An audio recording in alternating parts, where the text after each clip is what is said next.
Those who have taken bath should say Suprabhat.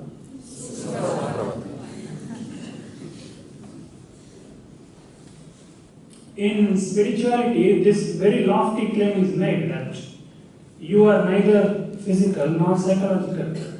Now somebody will tell you, if you read scriptures or if you attend a spiritual discourse, you will be told that you are neither the physical nor the psychological.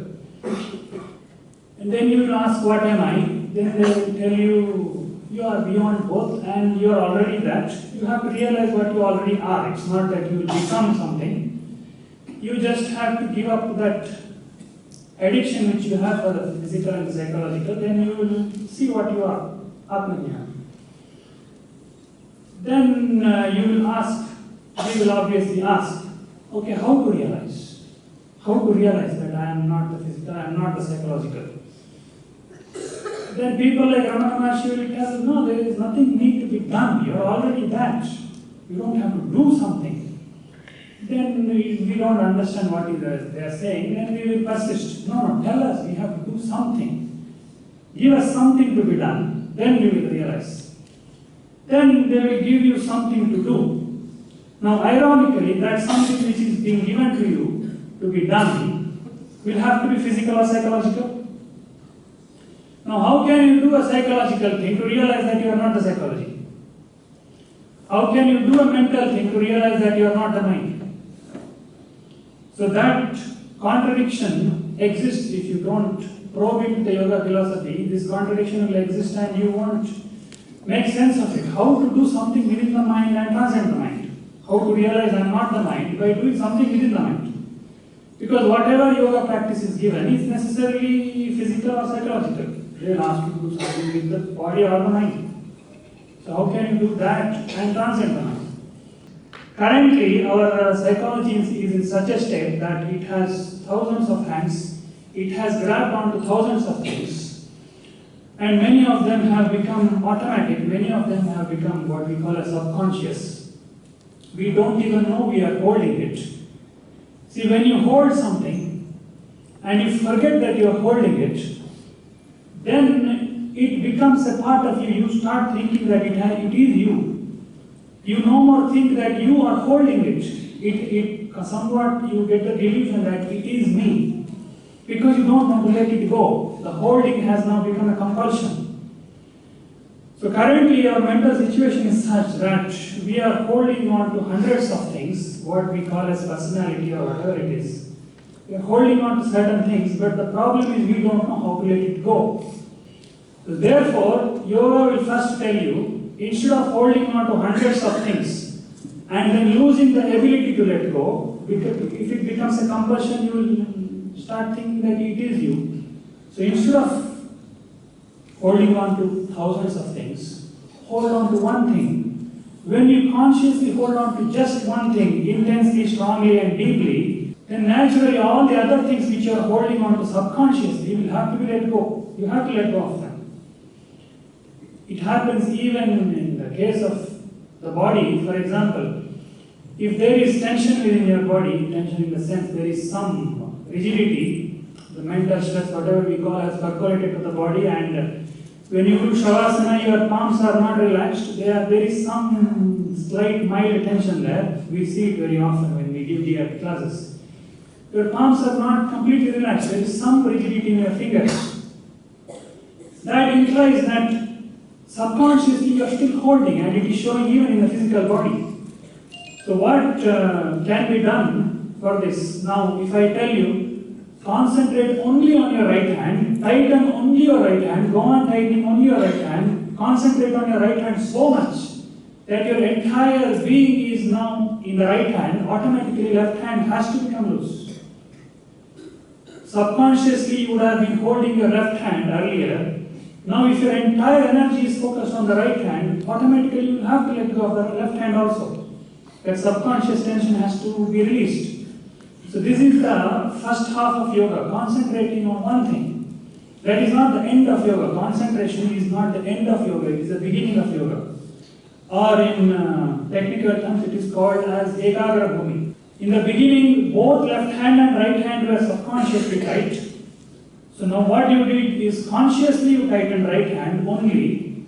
So whatever subconscious tension was there in the left hand also got diffused. Now you are in such a stage that now only the right hand is tight, but consciously tight. If something is consciously tight, you can consciously diffuse that too. That is the second half of yoga, that is called Niruddha Bhumi. So you hold on to, you can apply that mentally also, you hold on to one thing in the beginning, concentrate your mind on one thing repeatedly, so that all the other garbage is dropped off. But after some time when you are consciously holding on to one thing, since it is consciously holding, you can drop that too. When you drop that, you realize that it was not you. I was just holding it. You will realize that mind was not you, you were holding it. So to make this possible, we need to do something with the mind first, practice concentration first, so that you will transform, you will move from compulsive holding to conscious holding, and once it is conscious holding, you can consciously let go. So similarly here, process of giving up all desires is not just one step, it is two-stepped. Initially you are longing to achieve a state, to achieve a desireless state has to be strengthened to such an extent that all other desires should look petty to you. They should not become priority to you. It should not matter what food you are given, no, it should not matter all the other petty things of life, should not influence you much. It reminds me of a thing in North Karnataka, there is an ashram. I don't know the name of the ashram. In that ashram, students are trained in spirituality, yoga and spirituality, even traditional education. And there, the guru in that ashram, he tests the student in a particular way. What they do is, when the student has stayed there for a few weeks, after a few weeks, they will serve the students the rasam, which is made up of very bitter material, something like amalaka. They will give a very bitter food, which doesn't taste good at all. If the student says, today food was not good, he will be thrown out of the Gurukula. The taste of the food, when it matters to the student, that means it is a priority to him. Food is given, fine. For survival, you have to eat food. But when the quality of the food, the taste of the food, when that matters to you, that means the spiritual longing is not yet a priority for you. Food is a priority. So if one desire is strengthened, you can call it by any name, there are many names given to it, liberation and moksha and whatever, but Atma-jnana is a simpler name because you won't attain anything new. You will, as our Guruji says, you will simply go back to your own home. You won't go somewhere else. So, when you strengthen that one desire, all other desires will drop off, and then holding on to this one desire is of no point. You can let go of that also, and you will realize that it was not me. That thing which I was holding was not me. I am different from the mind. So this is the framework in which yoga works. It is two-step. It is called as samprajñata and asamprajñata, or sabija and nirbija by various terminology. It is called. So these are the two steps. Or another term given is ekagra and niruddha.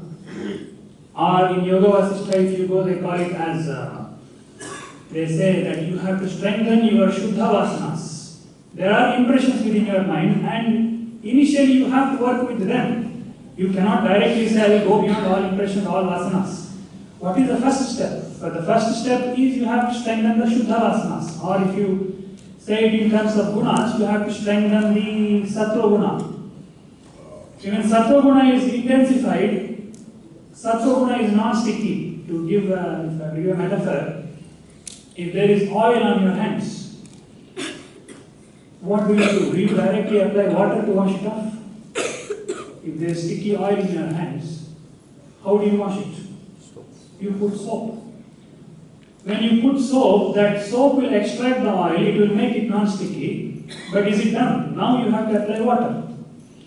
So here, oil is like tamoguna, it is very sticky, it doesn't go off very easily. And when you are in tamas, if you directly apply sattva, it won't work. Like if you are sleepy, and if somebody asks you to directly meditate, what will happen? If you are sleepy and somebody asks you to sit calmly, you will go to sleep. Tamas cannot be countered with sattva. Tamas has to be countered with rajas. So when there is oil on your hands, you apply soap. That soap is like rajas to extract that tamas. But that also is not the end. After soap is applied, after oil also has been extracted, now you have to apply water. That water, applying water is sattvic. And that water is not sticky, it will leave you, it does not bind you in any way. The water leaves you on its own. That's the second half of yoga. So, holding on to one thing and then letting go of that are two steps of yoga. So when we read this statement, Prajahati Yadakaman Sarvan Pathamanodan, give up all desires. Don't directly try to jump to that final state of having no desires. That is not possible. Initially you have to strengthen one desire of reaching that desireless state, so that all other desires are weakened or dropped off. And eventually this one desire of reaching the desireless state will automatically drop off. So that is the process of yoga, that is the framework of yoga in which it works. We should not directly try to jump to the final state or try to imitate the final state. The other is Atmanya Vatmana Tushnaha. We will see it in coming lectures. Thank you.